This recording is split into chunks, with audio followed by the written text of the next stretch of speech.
جب خدا کا امر ہوا، اس کا کلام ہوا، ایک پھونک ہوئی تو روح چاروں سمت سے اکٹھی ہو کر جسم میں داخل ہوئی، ہڈیوں میں کھڑکھڑاہٹ ہوئی، جڑ گئیں، بن گئیں آپس میں، تمہاری ٹوٹی ہوئی نسیں جڑ گئیں، پھر اس پہ گوشت چڑھا اور اس گوشت کو چمڑے سے ڈھک دیا گیا۔ انسان شعور میں واپس آتا ہے جب پاک کلام پڑھا جاتا ہے،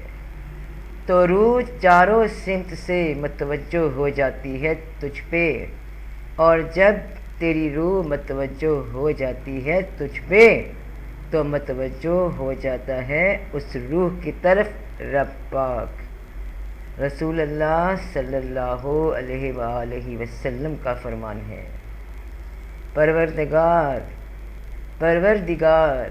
اتنے غور سے اپنے بندے کی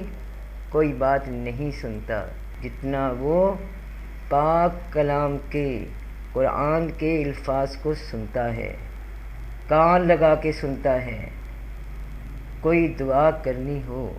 کوئی کلام کرنا ہو اپنے رب پاک سے، تو اس کلام سے شروع کرنا، اللہ کے نام سے شروع کرنا جو اس کا کلام ہے۔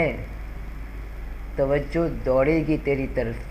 جیسے روح دوڑتی ہے جسم کی طرف۔ اس کو پہچان، اپنی روح کو پہچان جو مشرف با کلام ہو جاتی ہے رب کے ساتھ، اس سے پہلے کہ وہ کھڑکنے والی آ جائے، اور تو کیا جانے کہ وہ کیا ہے کھڑکنے والی۔ جس پہلی کھڑکھڑاہٹ سے تیری ہڈیاں جڑیں، اسی طرح دوسری کھڑکھڑاہٹ سے تیری ہڈیاں ساتھ چھوڑ دیں گی اس جان کا، اور پھر وہ بڑی کھڑکھڑاہٹ ہوگی جب کائنات جدا جدا ہوگی۔